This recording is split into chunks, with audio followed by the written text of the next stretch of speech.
from a shelf offer that you've ever seen. Oh, lady, running down to the riptide, taken away to the dark side. I wanna be your left-hand man. I love you when you're singing that song, and I got a lump in my throat 'cause you're gonna sing the words wrong. Oh, lady, running down to the riptide, taken away to the dark side. I wanna be your left-hand man. Okay, Tessa, let's get this show on the road. Welcome, everybody. Thank you so much for joining us for this very important webinar about the evolution of EPR in Alberta. So we are very excited. We have a huge audience today. We're very happy to have all the people that have decided to join us. And we have a fantastic group of experts as well that are going to help us through this. We're really hoping that today is going to provide a lot of information that's going to help you to really figure out how we're moving forward on this in Alberta.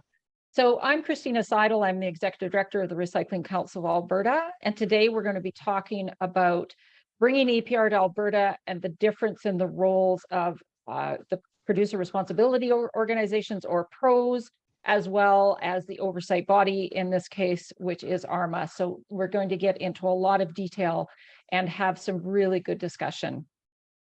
So as you know, EPR has come to Alberta. So EPR, as you're well aware, is about shifting the responsibility away from municipalities, taxpayers, to the producers. And in Alberta, to start, we are focusing on packaging and paper products, as well as hazardous and special products. So those are the two categories that we will be discussing today. Now, within EPR, producers are key. So producers of designated materials are going to be the obligated parties under the Alberta regulation. They'll be responsible for collecting, consolidating, sorting, and finding markets for the material that's collected. So keep that in mind. But while the producers are the obligated parties, they also have the opportunity to join producer responsibility organizations who can act on their behalf rather than having to basically perform all their functions on their own. So producers can either join existing PROs, or they can create new PROs, or they can do it themselves. So we'll keep that in mind, that the PROs are going to be really key in the program, the system going forward. Now, in addition to the PROs, the Alberta Recycling Management Authority, or ARMA as we know them, who have been operating the stewardship programs in Alberta for years, have been designated to be the oversight body. So that's going to be a very important element as well. And that's a lot of the discussion today, is to talk about the relative responsibility that they have as an oversight body versus the role that the PROs are going to play. So that being said, then we are going to jump right in. So we're going to start with ARMA. We're going to start with Ed Gugenheimer, who is the CEO of ARMA. And as I said, we all know ARMA historically because they have been managing electronics, paint, tires, and used oil materials under stewardship programs in Alberta. But because they have been named the oversight body, they are going to be playing a separate, distinct, but very important role in EPR going forward in Alberta. So I'm now going to turn the stage over to Ed, who's going to tell us about ARMA's role going forward with EPR. Hey, thanks for that, Christina. Really appreciate the opportunity to actually speak here. So I've sort of prepared a bit of a slide deck for you, just basically describing kind of where we're at as an organization in the province, and maybe it's a little too long, but as you well know, ARMA is always generally very fulsome when it comes to finishing up their work. So bear with me, and I'll just give you sort of a brief update of where we're at today and where we need to go. So again, thanks so much for having me here today. I'll provide whatever information I can about Alberta's EPR implementation and the role of ARMA. I'm looking forward to answering your questions and helping shed some light on what we've been working on thus far. So in October 2022, it was announced that ARMA would be the administrative and oversight body for Alberta's EPR system. This has brought quite a few different responsibilities for ARMA and its mandate, and will be very different from the stewardship work we've done in the past. And Christina was right, we've been here for a while, since 31 years, I think now, since even the tire program got fired up.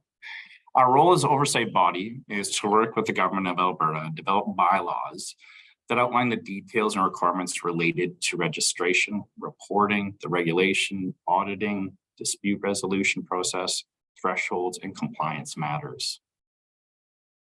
We'll be acting as a management board for single-use products, packaging, paper products, PPP as we call it, hazardous and special products, HSP, and provide registration associated for producers, pros, processing facilities, and communities involved in the program.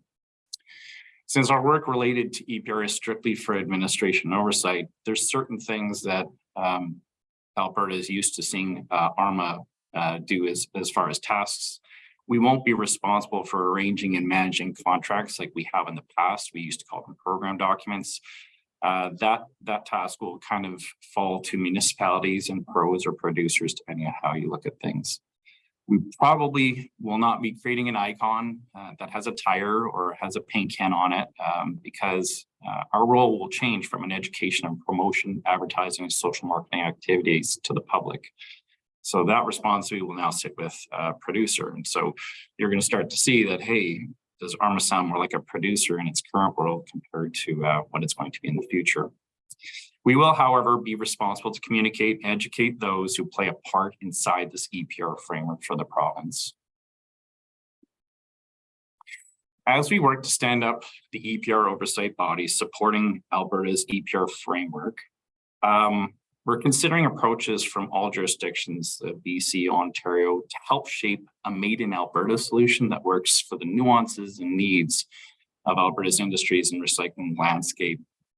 We still remain committed to consulting and working with producers, pros, processors, communities, and our government to make sure we work to achieve a smooth EPR implementation process. Our goal is to minimize red tape and not unnecessary processes. And I've been at ARMA for about 4 years, and we're really trying to work towards that end to optimize our programs. We want this process to work well and to ensure we maximize its benefits, like the opportunities for innovation, enhancing recycling percentages across the province, building that environment that can happen, and supporting Alberta's circular economy, keeping Alberta's environment clean for generations. Since the announcement, I'll tell you, our organization's been very busy putting up together a few critical pieces to ensure we're set up for success in standing up the EPR oversight body. It started out with a refresh of our board governance. That's how we operate as an organization, my bosses, for instance.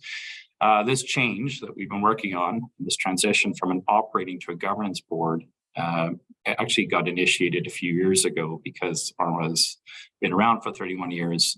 The operations have been established, and so there was no real requirement anywhere for an operating board, so we went to a governance board. But at the same time, we looked at potential board conflicts and our potential new role for EPR and oversight. We've also created a divisional corporate structure that separates our stewardship efforts from our EPR oversight efforts. And again, you're starting to see a bright line that sort of creeps across our organization. But by having everything housed inside ARMA, it allows us for some efficiencies by minimizing the number of entities in the province that have to provide some sort of recycling oversight and sharing corporate services between the two divisions.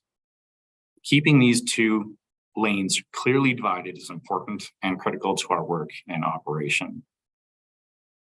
Our new model includes, from a governance standpoint, includes a nominating committee, which is independently recruits eligible, non-conflicted, highly skilled board members. In the past, our board members were appointed by our members.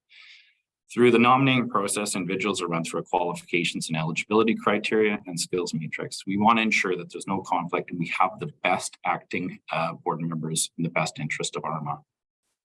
Over the past few years, we've created and deployed and refreshed our IT infrastructure to support our stewardship programs and that division, but with the concept that it could easily be adapted for EPR should an EPR regulation be created in this province. We've made sure that that infrastructure is in place to support potential registries, and here we sit right now as an oversight body which needs to develop an EPR registry. We're currently building that registry on our existing foundation and adapting at this point in time to build the EPR modules. The Ministry of Environment and Protected Areas and ARMA have created a transition committee and established a terms of reference, and those are fancy words to say how do we work together, what are our roles as we stand up our EPR oversight body. The government of Alberta has developed draft model bylaws for which we're going through at this point in time before we actually go out for any sort of consultation on them. We have negotiated and executed an agreement with the province on administration oversight, which was recently signed April 29th of this year. And this has actually allowed us to secure required financing to support the stand-up of EPR. One has to understand that our stewardship programs, that bright line is there. We cannot utilize those funds to support EPR oversight. We've also retained EPR subject matter experts to help build a foundation of knowledge, help us develop policies, incorporate processes, and incorporate the learnings of other jurisdictions. And most recently, we've hired a new executive director for our EPR program. It's Dr. Gabrielle Betts. With her skill set in collaboration, innovative thinking, and experience in leading startup projects across multiple work streams, we're excited to welcome her to the role, and I'm sure we'll be seeing more of her in upcoming weeks. We are currently collaborating with EPA as they develop the model bylaws, which will be consulted on in the near future. This consultation will be hosted jointly with Alberta EPA and ARMA. Those that will be involved will be stakeholders that are directly affected by those EPR bylaws and the regulation itself. Their feedback, once received after consultation, will help inform the model bylaws, which will then be ratified in September alongside the completion of our board transition at our annual general meeting. With those key pieces in place, we'll be finalizing our registry IT system and welcoming those that need to register with our organization fall of 2023. And behind the scenes at ARMA, we're focused on integrating EPR, establishing that bright line between our stewardship and EPR operations into our organization, our website. We're helping Dr. Betts get established in her role. And I'd like to bring, again, the usual attention to some of the key dates coming up per the regulation, which is April 1, 2024, our producer verification of collection, April 1, 2025, phase 1 PPP and HSP. And our sites are set on October 30th, 2026 for phase 2 PPP. With that, I think I've gone a little too long. Christina, I think you asked for 5 minutes, and I think I gave you a little bit more, but that's sort of where we're a snapshot of where we're at as an organization. That's okay. Yeah, that's great. It was a pretty important foundational piece that we need to build on for this. So I just want to clarify for everybody, because I should have said this at first.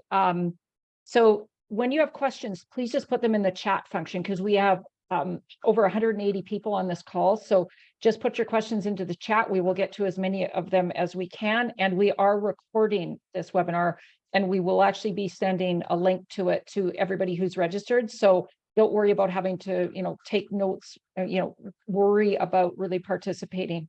You will get all the information, so don't worry about that. But Ed, if I could just ask you for clarification, when you say EPA, you mean who we have traditionally known as Alberta Environment, correct? Correct. I've been corrected several times at some of our industry council meetings. It just doesn't flow off the tongue yet. My friends at Environment will tell you I miss that quite regularly. Okay, no, I just wanted everybody to be clear that that is who we're talking about. And just before we jump into hearing from the pros then, which is going to be our next phase of this webinar, can you just very quickly in 30 seconds, just summarize from your perspective, what the difference is going to be in terms of, you talk about administrative and oversight functions under EPR, just give us a really quick summary as to how that is different from your traditional role as more an operational body under stewardship. Yeah, absolutely. It's the number one question we get as an organization. People know us. We've been around for 31 years. People know us as the operators and oversight body, I guess, for those 4 programs: tires, paint, used oil, and electronics. But quite frankly, if you boil it down, if you take a look at our operation, we're the ones, ARMA is the ones that actually creates those contracts. We create the agreements, we provide payments, we collect fees. We do have programs that suggest this is how a system might operate. So we're very operational in nature, and so you'll see our staff out at facilities. You'll see reports that come out from our organization. You're going to see us reaching out to the general public to make sure there's awareness campaigns. We're always trying to ensure that we're getting more products in. We're trying to enhance, and so we're very operational in nature. People, what we found so far is you're working with even certain Alberta municipalities where they'll suggest, Ed, can you help us out with this EPR question? What's the contract going to look like when it comes to PPP programs? And quite frankly, I won't be able to answer that because that won't be my role. The role will actually be more of a business to business role, and you might have a pro that might approach you circular materials on the line of Call2Recycle. So those kind of integrations, aren't going to be there. So you're not going to see us out in the public. As a matter of fact, for the most part, as an oversight body, the general public shouldn't actually really even have a lot of touch points with ARMA. We're going to be spending a lot more time with those involved in the system and ensuring that there's oversight from that perspective. We're going to validate, we're going to communicate, we're going to build systems. There's rules that we have to ensure they're there, and that comes by the way of bylaws. So it's a very different role. We're looking at outcomes, but there are not outcomes that we're generating. It's outcomes that a system is generating. And then we have the requirements to report that to the province. So it's a little different than what we've done in the past. So just thought I'd kind of give you the differentiation. One, we're an operating entity, and one, we're truly an oversight entity. Great. No, that's really helpful, Ed. Thanks. And I see there's a couple of questions coming in that are related specifically to ARMA's role, but we're going to jump forward now. We will come back to those questions, but we're going to jump forward now to hear from the pros in terms of how they are going to be involved in Alberta's system going forward. So we are actually going to start with Alan Langdon. So Alan is the CEO of Circular Materials. They are a national producer responsibility organization. Again, that's the pro, and they represent producers, and specifically in the space of packaging and paper products. So it's that, of course, being a key element in our system. Alan's going to tell us about the role that Circular Materials has been playing and how he sees it moving forward into Alberta. So over to you, Alan. Thanks, Christina. I'm just going to share my screen.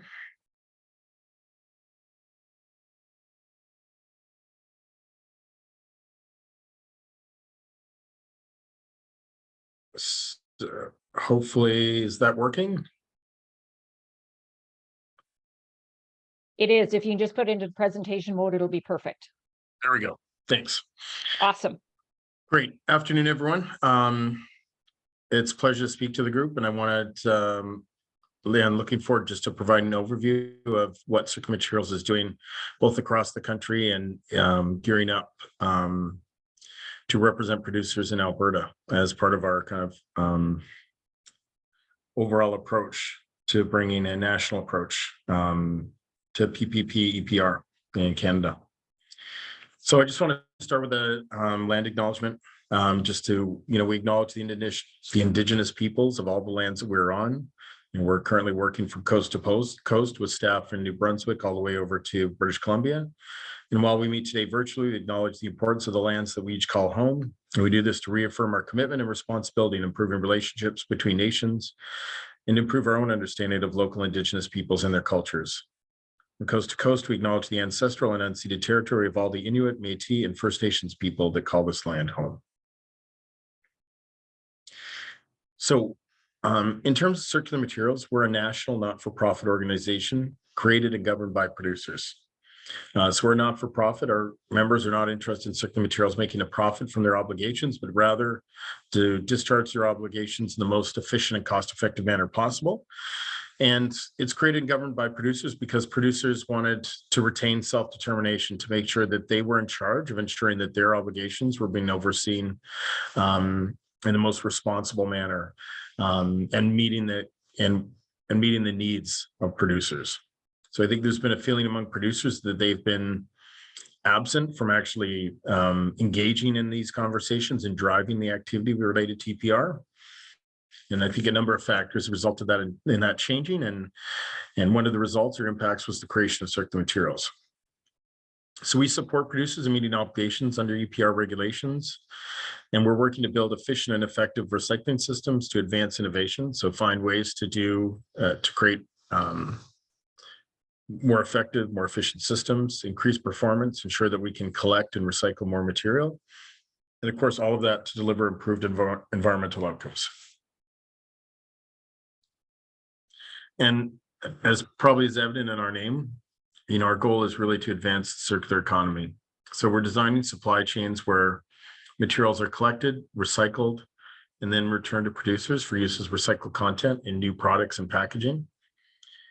And we're doing this because we believe this enhanced closed-loop system will ensure materials are reused again and again. And I think this goes hand in hand with some of the regulatory changes happening at the federal level, where we're now seeing active consultations underway through Environment Climate Change Canada around national recycled content targets for plastics. So I think there's growing interest within the producer community to be able to access the material that's been collected by pros such as circular materials. And being able to do that on a national level, given that the vast majority of our producers are national, I think gives a lot of interest to them as they try and grapple with how they can take this material and re-inject it back into their own supply chain. In terms of our presence across Canada, so we're currently implementing in Ontario. So we're roughly 10 days away from the transition in Ontario, which will be a 3-year transition starting on July 1st. That will eventually, once the 2.5 years of transition complete, starting January 1st, 2026, we'll have a full EPR program across Ontario with uniform material list and producers paying the full cost of recycling in the largest province in the country. In addition to that, we're launching this year in New Brunswick on November, where again, we do a phased transition to full EPR. The first half of the transition taking place in November of this year, the second half in May of 2024. Of course, we're gearing up for the launch of the Alberta program in 2025. And then we're working collaboratively with the organization MMSW, which currently runs the Saskatchewan program. We're working together in terms of the consultations of the program plan to help support the transition of full EPR in that province in 2024. And I'd be remiss without talking about our service provider relationships. So in addition to the work where we're actively providing the full suite of pro services, we also act as a service provider for a number of the legacy printed paper and packaging programs, including Recycle BC, Multi-Material Stewardship Western, Multi-Material Stewardship Manitoba, and Stewardship Ontario. And then we also support the Automotive Material Stewardship Program in Ontario. We're also taking part in consultations in Nova Scotia, where new regulations are expected later this year. Newfoundland and Labrador, which has just published their own regulatory framework and looking for comments by the end of June. And then the Yukon, they released their policy framework earlier this year. In terms of Saskatchewan, which is currently engaged in the transition to full EPR, March 31st, the Household Packaging and Paper Stewardship Program regulation came into effect.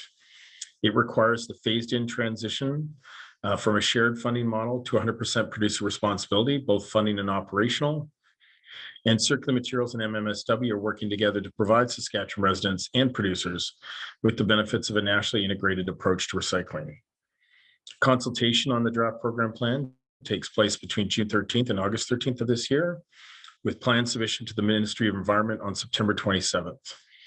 And then there is a phased transition depending on when the program plan is approved, but the transition has to start no later than July 1st of 2024. In terms of our presence in Alberta, we're looking forward to collaborating with Alberta municipalities to smoothly implement EPR in Alberta. And I think leverage the experience that we've had in the various jurisdictions across the country where we're already active, be able to achieve regulatory material management targets. I think one of the core deliverables for circular materials is not just meeting the regulatory material requirements, but actually ensuring that all the material that's collected and managed through our system is being recycled responsibly. and ensure that resident recycling services aren't impacted, particularly in a negative way. We're also there to represent producers to implement EPR in accordance with the regulation and the bylaws confirmed by ARMA. And I think Ed just talked about the fact that those bylaws will be published sometime in the fall, hopefully September. Deliver collection services, post-collection services, and promotion education. And all of those, we'll be able to leverage a lot of the learnings from Ontario and New Brunswick. And in terms of promotion education, be able to leverage a standard approach and some standard messaging that's being used in all jurisdictions. We look to address issues such as contamination and providing more clarity to residents about what can and can't be recycled, or what should be going into the blue box or into the residential recycling system and should not be going into the system. And then, of course, finally achieve the performance standards set out in the regulation. In terms of achieving collection targets, we want to deliver standardized services. So we want to have a uniform material list to reduce consumer confusion and have consistent service standards to meet consumers' needs. We want to be able to reduce costs, so leverage economies of scale and collaborate with municipalities to achieve efficiencies. And of course, above everything is improved performance. So can we increase participation in the residential recycling program? Can we increase the recovery and recycling rates? So not only do we want to collect more material, but can we actually ensure that there's a greater yield of material coming from the material collected? And can we reduce contamination to ensure that the material being collected is cleaner and gives us the opportunity to leverage more of that recycled material as a final product? Keep in mind that for recycling, it's the old adage applies, it's garbage in, garbage out. And so the less contamination garbage we have on the inbound to the system, the cleaner we'll have the material on the outbound. And that'll improve the performance of the system and make it that much easier for us to make the targets. In terms of next steps, bylaws finalized by ARMA will guide creation of detailed collection and management plans. Circular Materials, on behalf of its producers, will develop collection and processing plans and contracts by April 1st of next year. There'll be ongoing collaboration between municipalities and Circular Materials to implement the program. And certainly we've been engaged in some discussions, and the door is open to municipalities anytime that they'd like to talk to us. We're available and interested in having those conversations. We've had some group conversations with municipalities. There's been some individual municipalities that reach out. And certainly if you have questions, I would really encourage you to contact us, and we'll find a way to schedule a meeting and address whatever questions you have. Of course, all of that is pointing towards the EPR program being operational by April 2025. And that's what we're focused on. And a lot of that work is going to start this fall once the bylaws are available and we know a bit more in terms of the guardrails for what needs to be developed and in place, both for April 1st next year in terms of verification, as well as what needs to be ready and on the ground for April of 2025.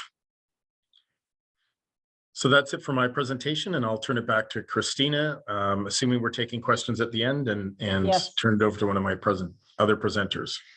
Excellent. Thanks, Alan. Really appreciate that. Yeah, you can see it's already generating lots of discussion. And we are excited. We're obviously going to see a lot of you over the next year. So that's great. We'll have to get you. You'll be a frequent flyer to Alberta for sure. I mean, that's going to happen.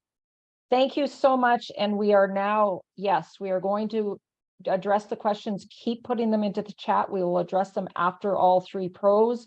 We're going to now move on to Mannie. So Mannie Cheung is the Vice President of Operations at Product Care. And Product Care is a national pro that focuses on materials, including hazardous special waste. So that's the area that Mannie's going to talk about in his presentation, talking about how they are likely to play a role in Alberta. So over to you, Mannie.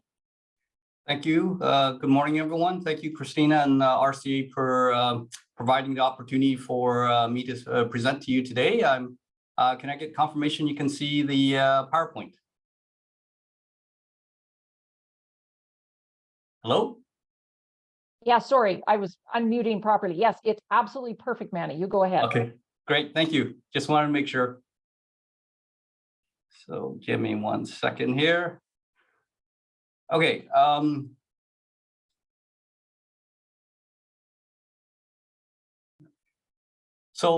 In this presentation, I'll give you a little bit overview about Product Care, who we are, give you some comparisons of programs. I know this is complicated and new for Alberta, and you have some existing programs that you're accustomed to. So I want to highlight some of those differences just to show the transition from what I believe Ed was calling stewardship versus EPR programs. And then focus a little bit more about areas of responsibilities and roles that we would play as a pro as compared to what ARMA would do as an oversight body. And then we'll have a bit of Q&A at the following that. So a little bit about Product Care Association. We're much like Circular Material. We're a nonprofit national producer organization, responsibility organization. We support the producers in meeting their obligations under extended producer responsibility regulations, which are generally across Canada now, and with Alberta being the last province to adopt an EPR framework. We are known for developing and operating EPR programs for special waste. We've been doing it since 1994. So we were the original program in North America to operate an EPR program for paint. That was the first ever regulation that was passed in North America. And so we started in BC with paint. Our main focus is on delivering effective, efficient programs on behalf of the producers, meeting the regulatory obligations and requirements that are set out in regulation or by the bylaws that ARMA is going to be creating. At the same time, we want to be protecting the environment. So that's our focus. Who we are and who we represent are the manufacturers, retailers, distributors that are obligated by these EPR regulations. They are considered members of our organization. We develop programs to meet those obligations on their behalf. We're governed by an industry-based board of directors that are representative of product sectors, and I'll get a little bit into more of that detail about product sectors a little later on. But the key takeaway for folks on this call is that we will be the pro for the Alberta HSP program. So we will be the one that's going to be developing the collection network, the plans, and so forth going forward. This map gives you a little bit of a picture of our product cares programs that we operate across North America. You'll see the little icons, this being paint can, meaning a paint program. This yellow or orange icon showing the flame symbol represents household hazardous waste, which has been the common name that most people use, but now starting transition to hazardous special products, which is what Alberta's are using. We also operate lighting programs and smoke alarm programs. And we also, as Circular Materials also does, we also provide services to other stewardship programs. One being the Outdoor Power Equipment Institute, which does electrical power equipment such as lawnmowers and pressure washers and things like that. And also CISA, which operates the Electro Recycle program, which is small appliances, power tools, exercise equipment, and so forth. We not only have a presence in Canada, we also are involved in a number of programs in the US. We have a lighting program in Washington State.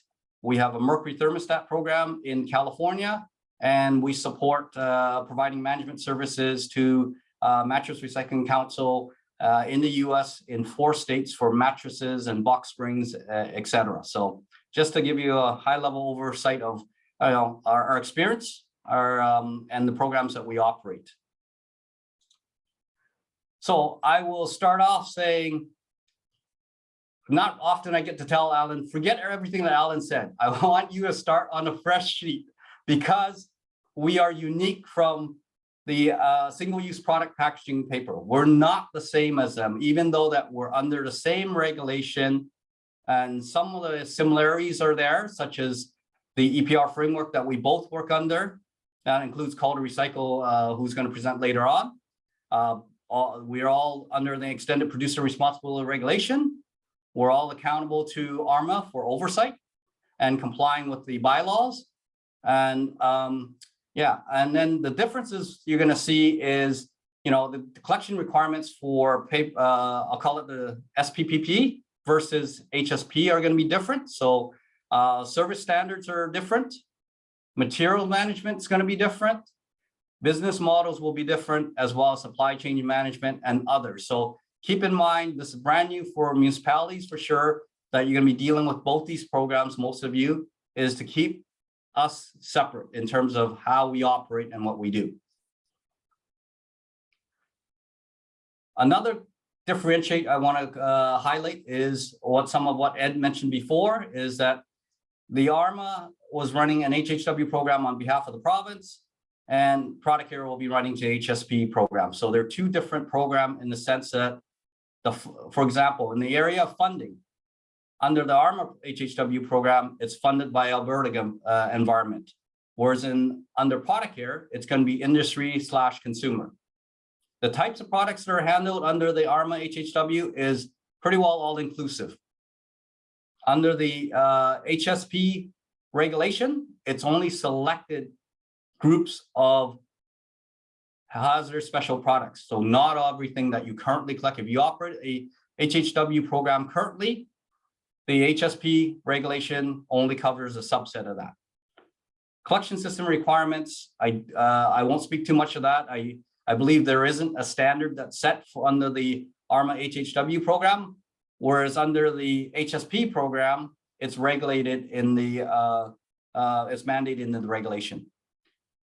For a service provider contractor, you know, right now your HHW program, you collect, you contract with whoever service provider you wanted to use for, you know, either collection or transport or disposal, recycling of the HHW material. Going forward, under an HSP program, it could be a combination of either municipalities continue to contract, or it could mean that Product Care will contract. So that's something that we will have more discussions with the affected communities and, you know, work together and have some collaboration and see what works best. We don't have a set position at this point. It's something that we know that there are going to be unique circumstances, and we want to be able to work and talk through those scenarios. I mentioned the products that are covered. This gives you a high level of which products are covered under the regulation: flammable liquids, gasoline, physically hazardous, which is typically another name for refillable, non-refillable gas cylinders, pesticides, and they're based on domestic consumer pesticides, not agricultural pesticides or commercial pesticides. And then there's toxics and corrosives. Most of the products are going to be driven by what you see here, the consumer warning labels that you see on the product. So that's at a high level what the regulation is using to differentiate what's included in the program and what's not included in the program. And something to keep in mind is under the HSP regulation, paint is not included. So in the Alberta HHW program, you got HHW and ARMA runs the paint program. ARMA will continue to run the paint program. So that's very unique. It's the first time we've seen that. In every jurisdiction that we've run HHW programs, we've always had paint as part of the program. But just want to make the clear distinction that paint is to remain with ARMA. The other thing is that the HSP regulation includes batteries, and Jason Brown will be talking about batteries. They're going to be under Call2Recycle's program, so it will not be included under Product Care's HSP program. So just a little, touch base on the roles and responsibilities and functions. So you've got Alberta Environment and Parks and Protection areas.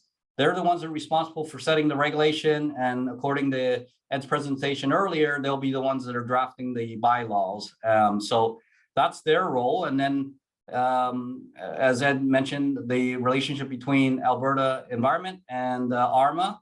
You see the key area for them is going to be in the registration and the oversight of the pros. So they're going to be the ones that are making sure that we comply with either accessibility requirements or material management requirements and so forth. And once again, highlighting ARMA is going to continue to run their existing programs and play the oversight body role as well. And so when it comes down to the pro, in this case, it's Product Care.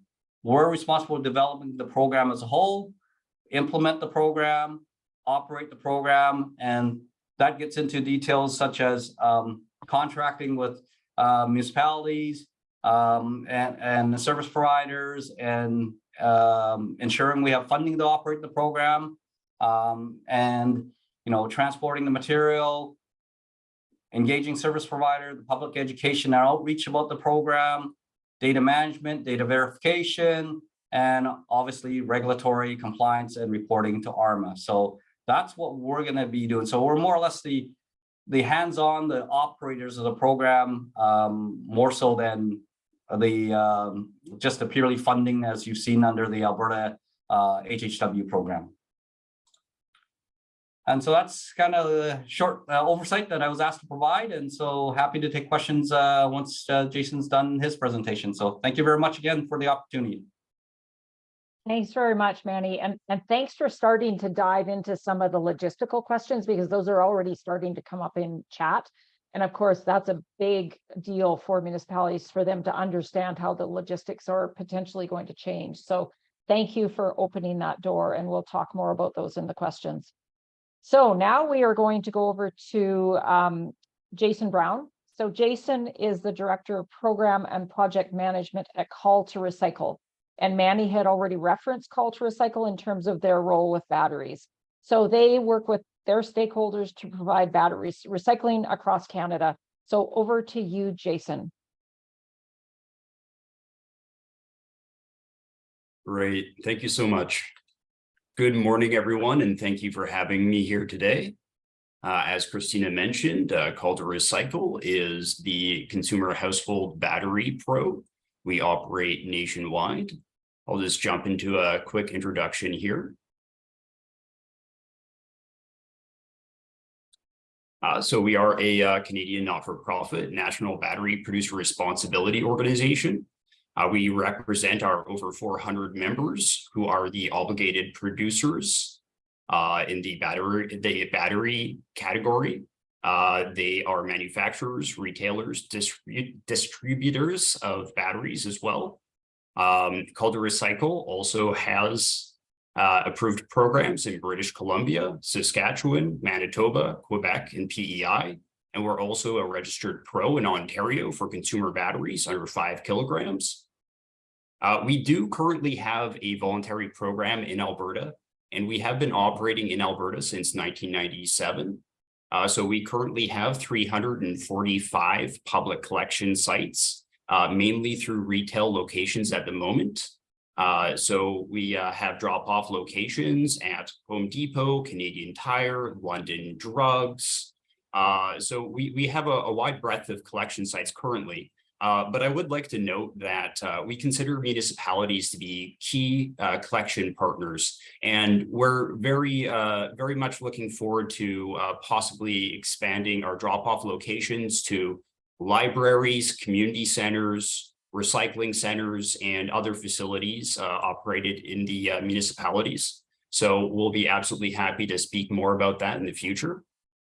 We do have a vast collection network across Canada, and we're able to leverage all of our learnings across these jurisdictions to ensure a vital program for Alberta. We do have proven national and provincial public education campaigns. And historically, Call2Recycle has diverted over 40 million kilograms of consumer batteries from Canadian landfills since 1997. So this map shows our provincial programs. As I mentioned, we operate both regulated programs and voluntary programs. You'll see the regulated programs in green. In the voluntary programs, they are funded by the manufacturers of batteries. And they're the reasons why we're able to have these voluntary programs and have this initial collection site set up. So in Alberta, this will be turning green in 2025 when we launch our EPR program. And a quick note on our accepted program materials. So we accept standalone and replacement household batteries, 5 kilograms or less. So there are 2 categories here. There's rechargeable batteries and single-use or primary batteries. In the rechargeable battery category, we have nickel metal hydride, nickel zinc, lithium ion, and nickel cadmium. On the primary side, we accept alkaline, silver oxide, zinc air, zinc carbon, and lithium primary, so button cell batteries. So I also want to note that SSLA batteries, or small seal lead acid batteries, are not regulated in Alberta, so they are not one of our accepted program materials. And let me jump into the funding structure for a moment. As Mannie alluded to in his presentation, we are also industry / consumer funded. So the environmental handling fee from the industry and consumer covers the following elements of the program, just to provide some additional clarity on structure. So the EHF covers funding for program design and administration for our collections, for transportation, for public education, for the end-of-life management and processing of our materials, as well as the reporting. I would just like to make a quick note on what we expect from the interaction between ARMA, the oversight body, and us as a pro. We are hoping to have a smooth, streamlined process with ARMA. We anticipate they'll be validating reports, making sure we align with regulations and our collection plan when that is submitted, and looking forward to having additional conversations here. Thank you. Thank you so much, Jason. That was great. Thank you. Very, very helpful in terms of the clarity of where batteries fit in. And I think as part of that, let me just ask you a follow-up question before we jump into the broader questions. Can you just give an example of what the small sealed lead acid batteries are? What example of products are those, so that everybody understands what that means? That's a great question. So everyone's familiar with car batteries, for example. Small sealed lead acids are essentially, they look like a miniature car battery, and they have a wide variety of uses. And some of those uses are household. So you'll see small sealed lead acid batteries in kids' ride-on toys, in emergency lighting, emergency alarm systems. So there's quite a wide variety of uses and sizes in the SSLA category. Excellent. That's helpful. Thank you very much. No problem. Okay, let's jump into the bigger questions then. So we've had lots of questions, and please keep entering them in the chat. We'll get to as many as we can, and we will be recording the ones we don't get to. So we will try to get answers to all your questions at some point. So the first one, I think, let's go back to you, Ed. The role between ARMA and the pros. So since producers can either run their own system or they can be part of a pro, who actually reports to ARMA? What's that relationship? Who has to report to you in terms of who ultimately is responsible for reporting? So, can you hear me? Yep. So ultimately, producers must submit a report. They're the ones that are actually on the hook. They can actually ask a pro to do that. They can contract or subcontract some of the reporting requirements out to the pro, but ultimately the reporting comes from producers, or they're responsible for the reporting. Whether they delegate that down is entirely up to them. Okay, so the pros can report on behalf of the producers. Correct. Okay, that's helpful. Thank you. So let's go over to you, Alan, because there's been a few questions around logistics that have come out. And of course, one that you must hear all the time is about potentially stranded assets. So can you just explain to everybody, the municipalities are very interested in what happens to their infrastructure, what happens to their bins, and even bigger, like what happens to their MRFs, their infrastructure that they already use in the system and that they have actually invested in. Great question. So maybe I'll start off by just saying that at the end of the day, there won't be a lot of time for transition. Basically, we're looking at a year from April to, the beginning, or April from 2024 to April 2025. So I think wherever possible, we're going to want to leverage existing assets. It may be that not everything's used in the same way, but certainly in Ontario, And certainly we saw in BC, the facilities that were MRFs may have been transitioned to transfer facilities or consolidation points. But certainly at every point, we tried to take advantage of existing facilities, just given that they're already there, the costs of putting in a greenfield site are extensive, and the challenges of permitting those sites can be extensive as well. So, I would think at every opportunity, we're going to work with municipalities to try and leverage those existing facilities. For things like bins, I think that's still a, more difficult question to answer now. It'll depend on whether the municipality is providing the service or not, and who the contractor will be. And if it's going to, assuming that it's the same service, maybe the contractor that's one involved. So I think in every opportunity, we'll be looking to reach, reasonable, practical business deals with municipalities for things like that. But how those things will play out will probably be determined in a couple of years once we get more into finalization of plans and we know who the contractors or who our partners might be in terms of implementation. Okay, thank you. And then that also impacts the type of collection as well. So in terms of we have so many different programs in Alberta. We have parts, we have bags, we have boxes. Like you had talked about how things will get more consistent, but how do you see that actually changing so that the programs become more consistent? Yeah, I don't want to get too far out in front. I don't think we've had enough detailed discussions with the municipalities yet for us to make any broad statements. I think, our focus is, the thing I can say is we're looking to bring a uniform material list. So we do want to have consistency in terms of what materials are collected. We do want to have consistency in terms of the promotion, education, and working with municipalities, private contractors, and residents to reduce contamination.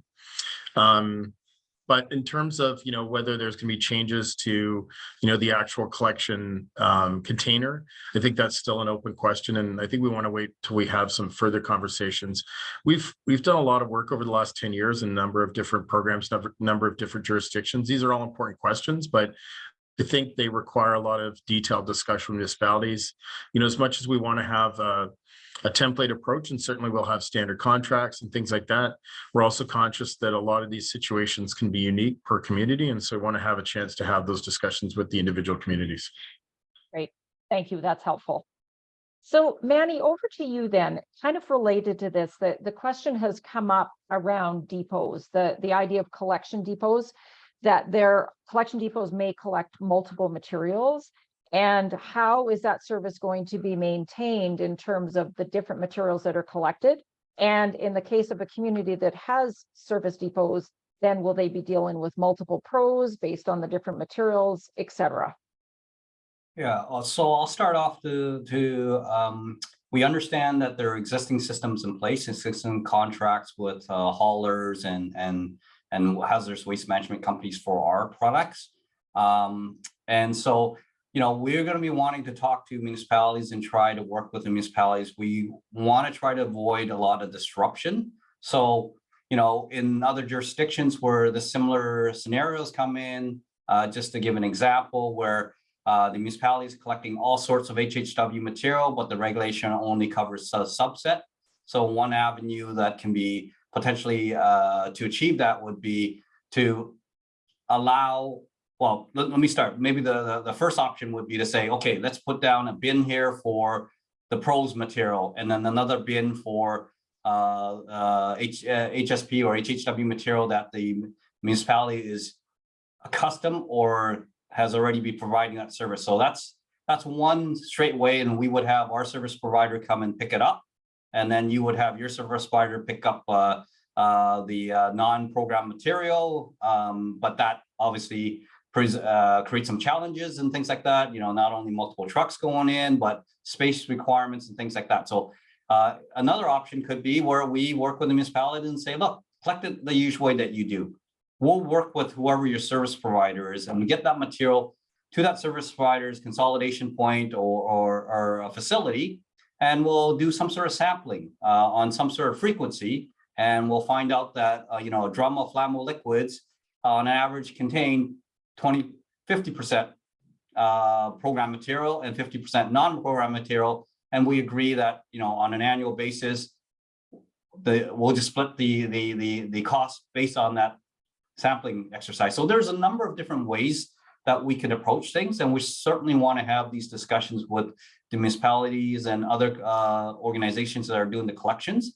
And we can work and find a way to make it equitable for both parties and as efficient as and hopefully as simple for both parties as much as possible. We're all for being efficient and simplistic, and hopefully drive control costs as well. So I hope that answers the question.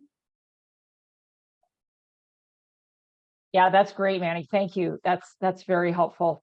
So again, I think we're probably going to be seeing lots of you in Alberta over the next 8 months. So thank you for sharing that. So I think let's go back to Ed again quickly around the actual role of the oversight body, because there was a question that came up regarding if the regulation actually is not met, who is enforcing the regulation? Is that ARMA, or is that the government itself? Like, what is the continued role that Alberta Environment plays in this? Yeah, it's a good question. So for the most part, with what ARMA has to deal with, we're going to be dealing with things that are predominantly related to the bylaw. Like we can enforce, and we can have penalties, for things like failure to pay, failure to not report, not providing information, failure to meet inspection requirements, etc. Things associated with the bylaw. We have the ability to assess fees and penalties, etc. through that process. If there's no if there's no way in which we're willing to work with producers and we're willing to work with pros, if there's no means with which to get to a solution, we can escalate to the province. But that's sort of a last resort. We're going to try and make sure that we resolve issues as best we can between the pro and ourselves. So if there is something of non-compliance, we'll work to that end. But I guess the ultimate penalty, if you want to call it that we can probably assess would be to actually deregister a pro or a processor from the system, and that would have to be notification then to the province that there's a regulatory infraction, and so it would probably be housed there at that point in time. But that's absolutely the last resort. And for the most part, we want to ensure that we can always reinstate that as best we possibly can. We want to work with the system. Excellent. And speaking of the bylaws, you talked about them being done for September. When will they actually be public so that the stakeholders can see them? Yeah, so we're working with EPA right now. We're going through those bylaws, and I believe that we'll be putting together a consultation group that'll be coming out later this summer. I'm still not sure on the dates, but we'll be going through that with that stakeholder group, taking back that feedback, making adjustments to those model bylaws as makes sense. And the reason we talk about fall is those bylaws have to be passed by ARMA ultimately and passed on to the minister. So that happens after AGM. That's when we have our full transition of our board. So that's why it's fall. Okay, excellent. Thank you. Back to you, Jason. There was a question about, and I think this really speaks to EPR period. There was a question in the chat about who actually is responsible to pay for the cost to recycle batteries. Yeah, absolutely. So as I mentioned, it is a program that is funded by EHFs, or environmental handling fees. And so that fee actually goes towards the funding of transportation, processing, public education. So ultimately, it is the EHFs collected by our producers, which are funding the recycling of the materials. Okay. I think that's a very important fundamental question. So thank you for that.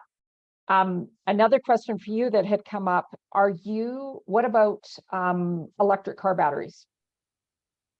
Electric car batteries are not currently regulated, and so they are not currently an accepted program product. Okay, but I think you do actually have involvement with those, do you not? Oh, absolutely. So we do have a pilot program in Quebec, and we are certainly operating pilot programs and are very much involved in electric car batteries. And so as discussions progress in the future, we'll certainly be a large part of that. Okay, excellent.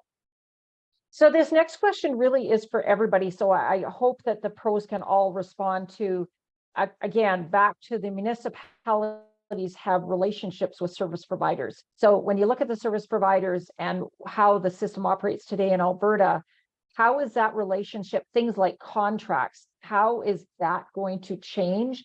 And how does the pro then enter into that relationship in terms of how the role that the service providers play going forward? Alan, do you want to start with that one? I think some of it will depend. I think we're still waiting for some clarification on what verification of collection will look like, and that might influence some of this answer. But I think in other jurisdictions, certainly there may be, we'll have contracts with where municipalities are providing the service. We'll have contracts with them. It means they may need to amend their contract that they have with the service provider to line up what's being requested or required in our contract with those contracts. So there will be some negotiations that take place. But for the most part, we've worked through that process in different jurisdictions. And, at the end of the day, I think as service providers get used to that, there's some benefits of the standard contract. So what we've seen in other jurisdictions is a lot of the private contractors take on more and more of the service because, for them, the contracts become standard and they know what to expect from jurisdiction to jurisdiction because it's the same terms and conditions. So I think there'll be some transition, but I think over time, we should be able to reach a good outcome in terms of trying to standardize the contracting and the service standards across the province. What you're saying is you may have a contract relationship with the service provider, or you may have a contract relationship with the municipality. Either could happen.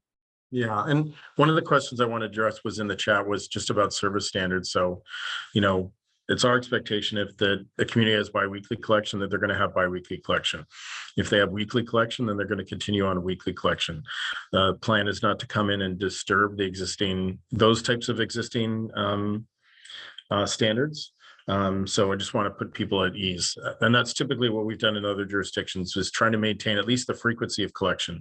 There may have been other requirements down the road, but when it comes to frequency, we've tried to maintain that as a base level of service. So if you have weekly, then you're going to continue to get weekly in the future.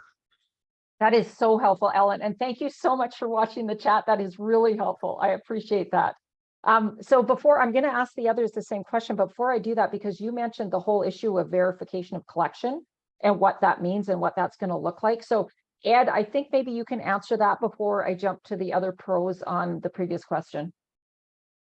Yeah, you're talking about the April 1, 2024 in this Yes. instance. Yeah. Yes. So a validation or verification means the pro is going to come up with a program. It's going to have contracts. It's going to have the infrastructure. It's going to be the operational side of collection of PBP or HSP. They have to demonstrate to the oversight body that they actually indeed have something in place to be able to support a future date. And so that needs to get approved by the oversight body after that submission. So it's just basically suggesting, hey, we've got this, here's what the operations look like. ARMA does satisfy the requirements. Okay, fantastic. Thank you. So Mannie, maybe you can speak to the service provider question around right now, what the service providers are providing, and then how, when you come into the situation, how that's potentially going to change. Yeah, I think Alan covered it more or less in terms of there's a couple options. For us, it's really a three-legged stool. It's going to be the collection partner, ourselves, and the service providers. And, there's ways that we can achieve that, depending on whether the collection partner is brand new, for example. They're only going to collect the program material versus they've been with the province or ARMA's HHW program. So there's a couple of variations there. Obviously, we could contract with the collection partner and address it through that means, or if collection partners willing and their service provider is willing, we could contract through the service provider. So there's a number of different ways we can approach it. I think it's going to be dependent on the community and what the community requires and what the partners can be looking for. So a lot more discussions, a lot more collaborations with the communities that are providing current service. Excellent, thanks. And so, Jason, I don't think this applies as directly to you because you tend to be more directly interactive with the consumer. Can you just speak to that question as well around service providers? Yeah, absolutely. In alignment with Mannie, I think it's very much a case-by-case basis. And looking at what a municipality currently provides and how we might integrate with that system, it's really important that going into the EPR launch, that we're able to work with what's already existing when we can. Excellent, thank you. So I think one of the other questions that come up, I'm sure you saw this one, Alan, and I know it's too specific to deal with right now, but even from a almost philosophical level, I think this is probably some of the municipalities hearing from other jurisdictions, especially BC, around the issue of things like them being surcharged if there is actually contamination. And I know you mentioned how important it is to not have contamination, but can you just maybe address the contamination surcharge issue? So, keeping in mind, we're working on behalf of producers and we want to ensure that we can meet the targets set out in the regulation, ensure that we're collecting the cleanest stream of material possible. So typically what we've done in other jurisdictions is establish some level of contamination as a kind of a standard rate of contamination within contracts. And then we have a protocol in place whereby we're auditing the collected material. And if the collected material is above that level of contamination, then we're working with the collector, be it municipality or private sector, to start to put a process in place or a mitigation plan to start to lower that level of contamination. Ultimately, there can be charges or penalties associated with it, but our history is we've been trying to work with collectors. We're more interested in reducing the contamination than actually levying any charges or penalties. So, if we have a contamination rate and someone is much higher, as long as the contamination rate is coming down and we're moving in the right direction, that to us would satisfy and would meet our requirements. And so that's typically the approach we've had. So minimum of 6 months auditing. Then once we've completed those and have a good handle on what the level of contamination is, working with the collector to define a mitigation plan, and then working that plan, and hopefully we're seeing a reduction in contamination, and then we just continue to work with them and see that we have continuous improvement year over year. Excellent, thanks. And I think that kind of leads us into the next question, which is really going forward, what do you see in terms of the level of interaction between the pros and the municipalities? And I know that's probably going to be very different over the next year than it is going forward with the programs. But if you can just speak to the relationship between the pros and the municipalities, because that's a question that comes up a lot. So, hopefully it's going to be a collaborative one, and I think there's going to be a lot of interaction. So what we've done in both Ontario and New Brunswick, and we'll likely follow this model in Alberta, is set up a municipal working group so that we can just have a monthly touch point with all municipalities and just keep the lines of communication open and make sure that we're sharing all the information at the same time with everyone that's interested in signing up and participating in those calls. They've been a really useful platform for municipalities to ask questions, but also hear what other municipalities are asking and really to share information. We'll also likely start to have a lot of conversations as we get into the fall.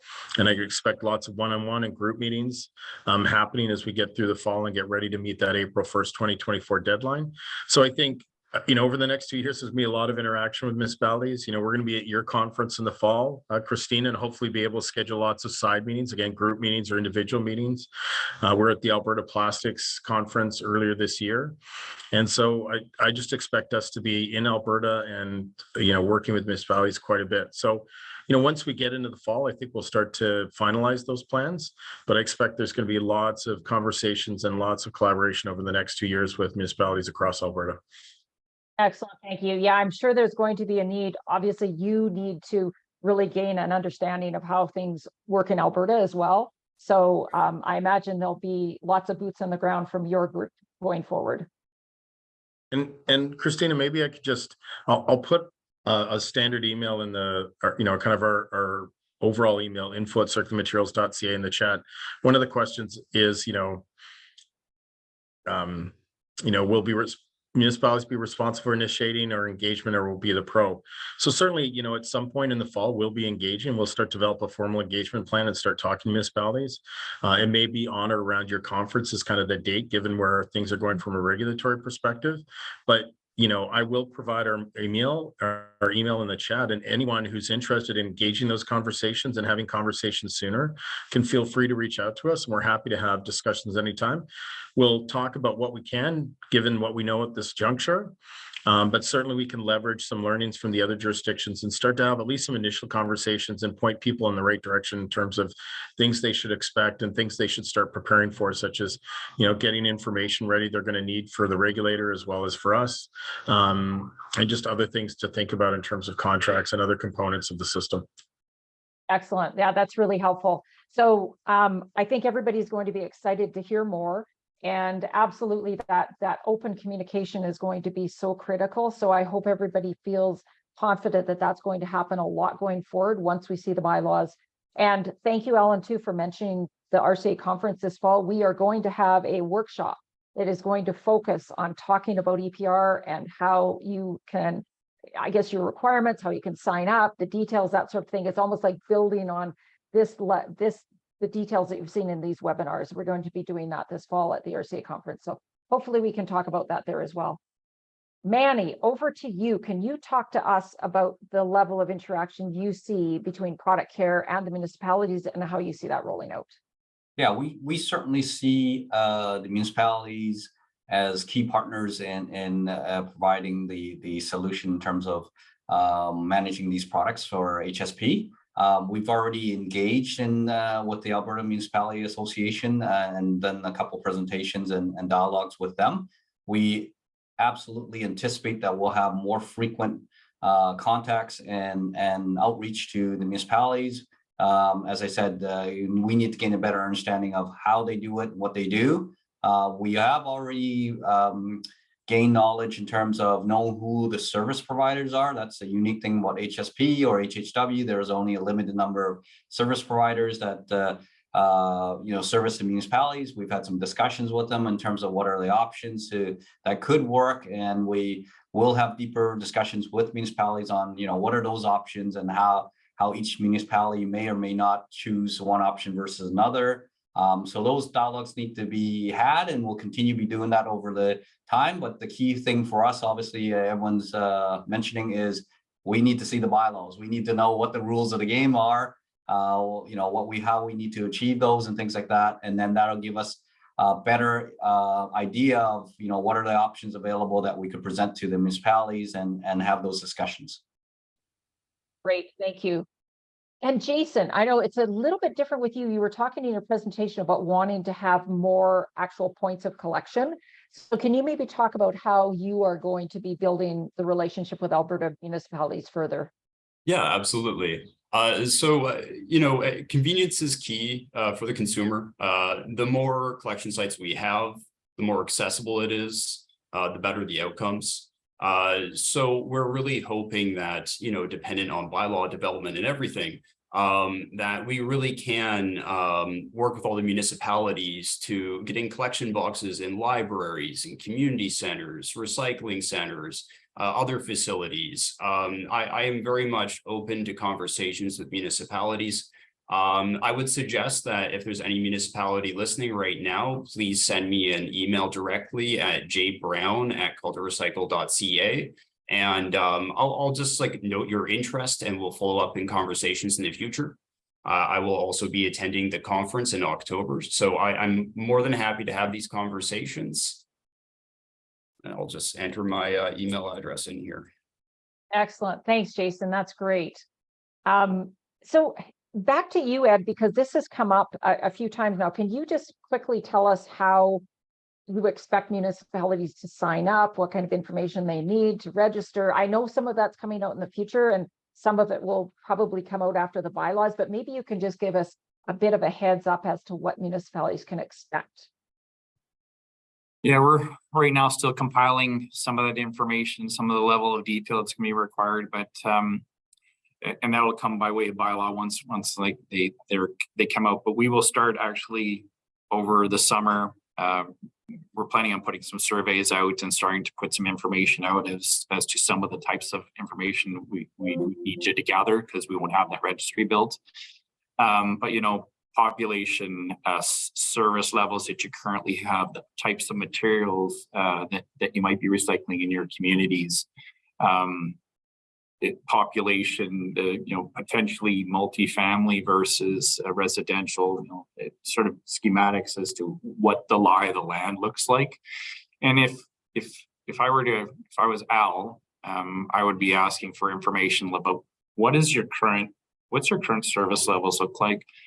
What's your population look like? What are the volumes of materials? And what type, we want to be able to ensure that we get as much information to Al from communities that allow both communities and, let's say, a Pro or Jason Call2Recycle to be able to build that contract that makes sense. It's very difficult for a Pro to create an efficient system in a contract without having some key pieces of data. And so the more data we can get, the richer and the stronger those contracts and conversations will be, because you'll be sitting from a place of knowns. So I don't have the fulsome list, but just start thinking about when you're renegotiating your contract, you're going to want what kind of information are you going to be contracting with or for. So that would be my suggestion. I don't have that detailed list at this point in time, but we'll be coming out later this summer with some of that information. Excellent, thank you. So then the next question that has come up with a couple of different materials is around materials that are not technically in the regulation. And Jason, we talked about lead acid batteries, that they're not actually part of the regulation, but do you anticipate actually still accepting them, or how do they get handled in the collection system? Because obviously people still see them as a battery. Yeah, absolutely. So they are not accepted materials. We do note this as well, that they're not accepted. Inevitably, some materials that aren't accepted will end up in collection sites. So those small amounts over time do accumulate, but we do end up processing the materials that come into our collection sites. But again, they are not accepted program products. Okay, I was confused by that. So you do accept them and you process them, but they're not technically accepted, but you don't turn them away. Exactly. So when materials end up in our collection boxes, for example, and they end up at their sorters or processors, we will ultimately bring them to their end fate. But it is not something that is funded by our producers, and it's not something that we want, but it's something that we feel is an environmental responsibility to fulfill. Okay, fantastic. I think this is a great question for you too, Mannie. Materials that fall slightly outside, maybe they're in a bigger container. Like, what do you see happening to those materials that come to your sites? Well, for us, we work within the requirements of the regulation, and so certain products are obligated, and that's what the producers are funding for it. So like Al mentioned before, non-programs, what we would call, it's contamination. We certainly want to avoid having that come into our system. So the scenarios I mentioned before about ways we can collect it, if they're collected in separate drums, we certainly think, if it's non-program material, it should go into the other drum versus our drum. But if we take the option of the commingling into the same drum and doing the sampling, that resolves that issue by itself. So our approach is we want to minimize the amount of non-program material entering our system. And that's through education, that's through working with our collection partners, and just informing people what the what the products we collect and to how to reduce that amount of non-program coming into the system.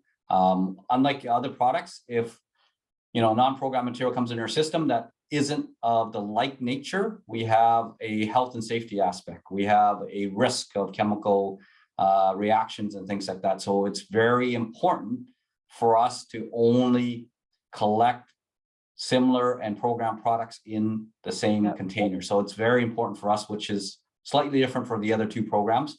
And there's why the emphasis for us to ensure that non-program material isn't collecting through our system. Okay, no, that's helpful. Thank you. And I see on the chat, we have people now, there are other alternate destinations for lead acid batteries too. So, and obviously, Jason, you know all about these already, but it's Certainly. exciting to know that there are other choices as well. So it doesn't have to be just yours. Alan, there is a question in the chat that I don't understand, and I'm hoping that maybe you can reflect on it a bit. You probably know what materials that Paul is talking about, but the question is around whether there's cases where HDPE or PP are not considered part of the program. Now, yeah, you know, I'm sure Yeah, you know so, what he's talking about. Well, I was going to say, I'm not quite sure. From our perspective, both Okay. high density polyethylene, HDPE, and polypropylene would be considered part of our program. They're both valuable materials, among the most valuable plastics collected in the recycling system. Oh, this is about carts. To HDPE or PP not considered part of the program. Paul, you're gonna have to give me more than that. Paul, do you want to take, Paul, yeah, you just come off. you can unmute, come Yeah. on and tell us, we need to understand your question. Unmute start. There you go. We can hear you now, Paul. Okay. It's all good. So what I'm looking at, Christina, is earlier on we talk about recycling carts that could be funded by the producer for a recycling program. These carts are either reach their end of life or they're damaged. So they're not really packaging, but these are high material. Okay. And it's not just that. When you look at some programs today, I would say most cart-based program accept a range of material that will not fall under regulation. Okay. Okay. So where does these material end up going? Because Okay. I know see the carts being full, the garbage carts being full of material that municipalities used to divert under their program and will no longer be able to do so. What materials are you Okay. talking about, Paul? I think he's talking So about the carts themselves and when the we carts talk are about at the end of their carts. life.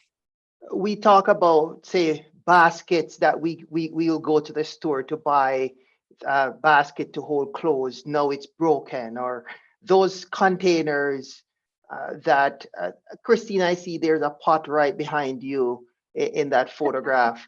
You know, those kinds of material I'm thinking about that are not really packaging material. So Okay. there's not much I get. So two things for the recycling carts. My expectation is that, you know, folks like Merlin Plastic be quite happy to take advantage of things like high density polyethylene or polypropylene carts, take them off our hands and recycle them. That's the business they do. So that'd be my expectation. With respect to, you know, things like laundry hampers and that, we're constrained by the regulation. So we're going to collect what's outlined in the regulation, and that is predominantly packaging or packaging like products. And so that's going to be the basis, and that's going to be the scope of what's collected and our responsibility. And we need to adhere to what's in the regulation. So can I maybe just address a couple questions while I have the Yes, go floor? ahead. Go ahead, Al. So people made two related questions, which I think are really good. One is, you know, what about P&E? Should pros be responsible for contamination as it relates to P&E? And I think that's part of the partnership. Like, I think as we understand contamination, if there are particular things we're seeing in a community across the province, then yes, it is our responsibility to engage in developing some targeted P&E to educate residents about those materials and make sure that they're not being put in recycling. Absolutely.